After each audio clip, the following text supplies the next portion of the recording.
ဖြစ်သွားပါတယ်နှစ်ဆဖြစ်သွားတဲ့အတွက်ကြောင့်မလို့တကယ်တော့ဒုံးကြီးကောင်းလို့အဖျားကျသွားတာမဟုတ်ဘူးသူ့ကိုဆေးနှစ်ဆလို့တိုက်လိုက်မိတယ်နှစ်ဆလို့သူ့ခန္ဓာထဲကိုရောက်အောင်လှုပ်သွားတဲ့အတွက်ကြောင့်မလို့အဖျားကျသွားခြင်းပဲဖြစ်တယ်ဒါ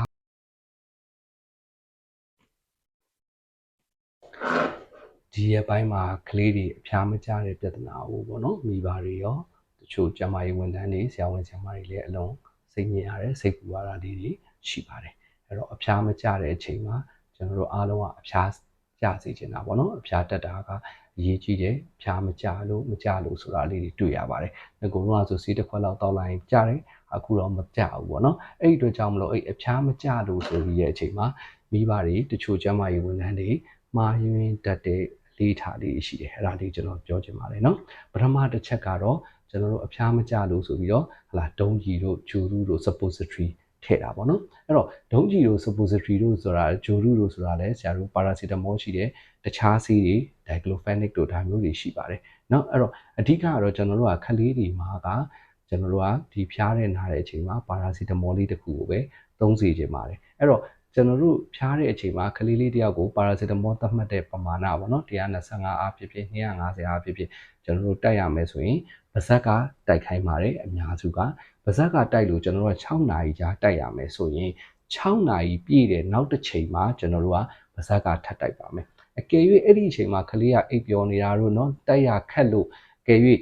တခါတရံဒုံးကြီးဂျိုရုထည့်ခြင်းနဲ့ဆိုရင်ထည့်လိုက်ပါဒီနေရာမှာအများစုမှားရင်းကြတာကဘာဖြစ်လဲဆိုတော့ဆရာကြီးအဖျားမကျလို့ဆေးတိုက်တော့အဖျားမကျဘူးကျမတို့ဒုံးကြီးလေးထည့်လိုက်တော့မှအဖျားကျတယ်ဘယ်လိုလုပ်လိုက်တာလဲဆိုတော့အခုပဲဆေးတိုက်တယ်နိုင်ဝက်45မိနစ်တနာရီမှာတို့ကအဖျားမကျလို့ဆိုပြီးတော့ကျွန်တော်တို့ဒုံးကြီးထပ်ထည့်လိုက်တယ်ဒါကမကောင်းပါဘူးဘာဖြစ်သွားလဲဆိုတော့ဒီခုန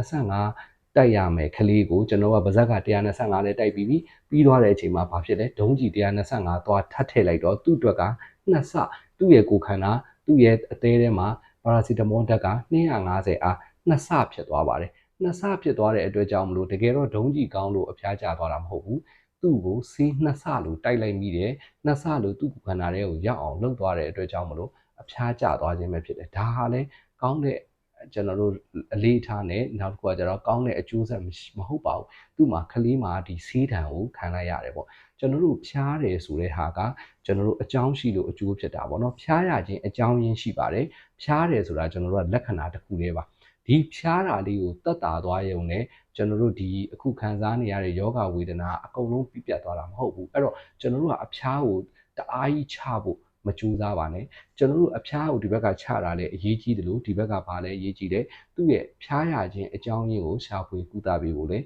းလိုပါတယ်အဲ့တော့ကျွန်တော်တို့ကဒုံးကြီးမထည့်နဲ့လို့မပြောပါဘူးဒါပေမဲ့ဒုံးကြီးထည့်ခြင်းထည့်ပါဒါပေမဲ့ဘယ်လိုအချိန်မှထည့်ရမလဲပါဇက်ကမတောက်နိုင်တဲ့အချိန်မှထည့်ပါနောက်တစ်ခုကကြတော့ဆေးတစ်ချိန်တိုက်ပြီးလို့နောက်တစ်ချိန်အချိန်စီးတဲ့အချိန်မှာပါဇက်ကမတိုက်ဘဲနဲ့ဒုံးကြီးထည့်ပါအဲ့တော့ပါဇက်ကလည်းတိုက်ပြီးတာနဲ့ဖျားမကျလို့ဆိုပြီးဒုံးကြီးထည့်တာမျိုးလုံးဝမလုပ်ဘူးဒါလေးအတိပေးအကြံပေးပါရစေပေါ့နော်နောက်နံပါတ်1အချက်ကတော့ကျွန်တော်တို့ကဘာလဲဆိုတော့ဆေးပြင်းတွေတိုက်တာပေါ့ဆေးပြင်းတိုက်တာဆိုအခုကျွန်တော်တို့ဖျားတယ်ဒီနေ့ဖျားတယ်မနက်ဖြန်ဖျားတယ်ဟာငကိုတော့ဆိုဆရာရဲ့ဆေးလေးတစ်ခွက်နှစ်ခွက်တိုက်လိုက်တဲ့ဟာချစ်ချင်းကျွန်တော်တို့တက်တာတယ်ဒီတစ်ခေါက်တော့မတက်တာလို့ဆရာကြီးဘာဆေးလေးပြောင်းတိုက်လိုက်တော့မှပဲအဖျားကျသွားတာချွေးလေးတွေထွက်သွားတာနော်ဒါလည်းကျွန်တော်တို့ကောင်းတဲ့အလေးထားမဟုတ်ပါဘူးတခါလေးဒီဘက်ဆေးကမ်းမှာဆေးတိုက်တယ်မတက်တာဘူးဟာဟိုဘက်ဒီဘက်ဆေးကမ်းကဆေးပြော့လို့အဲ့ဒီဆရာအဲ့တော့ဟိုဘက်ကဆရာရှိသွားတော့မှဟိုဘက်ကဆရာနဲ့မှ तू ကဆေးတူးတာဆေးပြော့ရင်လက်မခံဘူးဆိုတော့ဒါလေးတွေလည်းကျွန်တော်တို့အယူဆအမှားပါကလေးတွေမှာကျွန်တော်တို့ကပါရာစီတမောတစ်မျိုးကတော့အန်တီရကင်းနဲ့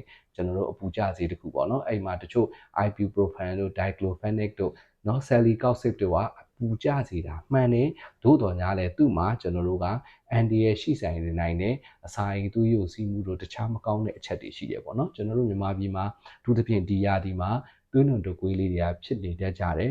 ဖြစ်လေဖြစ်တာလည်းရှိတယ်ဒီရာသီတွေမကပါဘူးတစ်နှစ်ပတ်လုံးမှာဖြစ်တယ်ဒါကြောင့်တော့ကျွန်တော်တို့ဆရာကြီးကလေးထူးထူးဆရာဝန်ကြီးပမောက္ခဒေါက်တာဦးစောဝင်းကသူစာချုပ်လေးချိုးထားတယ်เนาะကျွန်တော်တို့သင်ကြားပေးတဲ့အချိန်မှာဟလာရာသီတိုင်းတွင်ဖျားနာလင်သွေးလွန်တုပ်ကွေးမှအဖျားကြလင်မလန်းလင်အစဉ်တတိချက်ပေါ့နော်ဒါလေးပဲအဲ့တော့ရာသီတိုင်းမှာသွေးလွန်တုပ်ကွေးကဖြစ်နိုင်တယ်အဲ့တော့သွေးလွန်တုပ်ကွေးမှာကျွန်တော်တို့ကခုနပြောတဲ့ပြင်းထန်တဲ့ ibuprofen ပါတဲ့ဆေးတွေ diclofenac တွေဆေးတွေ celecoxib တွေဒါမျိုးတွေများတိုက်မိလိုက်တယ်ဆိုရင်အစာရင်သွေးကြောပေါက်တာနဲ့သူတို့အသက်အန္တရာယ်ထိဖြစ်စေနိုင်တယ်အဲ့ဒီအတွက်ကြောင့်မလို့အဖျားမကျလို့ဟာဆေးပြော့လို့ အဖျားမကြတာဆေးပြင်းပြင်းတိုက်မှအဖျားကြတယ်ဆိုတဲ့အလေးအကျင့်ကလည်းကောင်းတဲ့အလေးအကျင့်မဟုတ်ပါဘူးအဲ့တော့ကျွန်တော်တို့ကအဖျားကိုသူ့ရဲ့သတ်မှတ်တဲ့ပါရာစီတမောသူ့ရဲ့ကိုလေးချိန်နဲ့တွက်ချက်ထားတဲ့တိကျတဲ့အတိုင်းတိကျတဲ့အချိန်လေးပဲတိုက်ပြီးဖို့အကြံပေးပါရစေ။နောက်နံပါတ်3အချက်ကတော့တင်ပါစီထူတာပေါ့နော်။အားဆရာကြီးပါဇက်ကတောက်ဆေးကမဝင်လို့ပဲဖြစ်ဖြစ်နော်တောက်ဆေးကိုပြော့လို့ပဲဖြစ်ဖြစ်ဆေးလေးတစ်လုံးသွားထိုးလိုက်တော့မှချွေးလေးထွက်ပြီးအဖျားကျသွားတယ်เนาะဒါလေးတွေကိုအများစုကသဘောကျကြတာပေါ့အထူးသဖြင့်နေတွေမှာเนาะကလေးတွေမှာခုနကပြောသလိုပဲသွေးလွန်တုပ်ကွေးဖြစ်စေနိုင်တဲ့ကျွန်တော်တို့ကာလဖြစ်တဲ့အတွက်ကြောင့်မလို့ဒီတင်မှာဆေးအထူးသဖြင့် diclofenac တို့ analgesic တို့ကလည်းဒီကျွန်တော်တို့မလိုလားတဲ့သွေးယိုစီးမှုတွေကိုပိုပြီးဆိုးစေတယ်ဆိုတာတွေ့ရှိထားရပါတယ်အဲ့ဒါကြောင့်မလို့အဲ့ဒါအေးလေးထားလေးကိုလည်းမလုပ်စေချင်ပါဘူးเนาะနောက်ဆုံးပြောရင်အဲ့ဒီဆေးလေးထိုးလိုက်ရင်လည်းအဖျားကျတာခဏပါပဲပြီးရင်ကျွန်တော်တို့သူ့ရဲ့အကြောင်းရင်းဖျားစီတော့အကြောင်းရင်းမဖယ်ထုတ်နိုင်သေးတဲ့မကောင်းမွန်သေးတဲ့အဲ့အဖျားပြန်တက်မှာပဲအဲ့တော့ပြန်တက်တဲ့အချိန်ကျတော့ဘာဆိုးလဲကိုကခုနပြောသလိုအဖျားလဲပြီးပြအောင်ပြတ်သွားတာလည်းမဟုတ်ဘူးပြီးသွားတဲ့အခါမှာမလိုလားအပ်တဲ့ဆိုးကျိုးတွေကိုတွေ့ရတတ်တယ်ပေါ့နော်ဒါကြောင့်မလို့ကျွန်တော်တို့ကကလေးတွေကိုတင်မာစီထိုးတာကိုလည်းလုံးဝ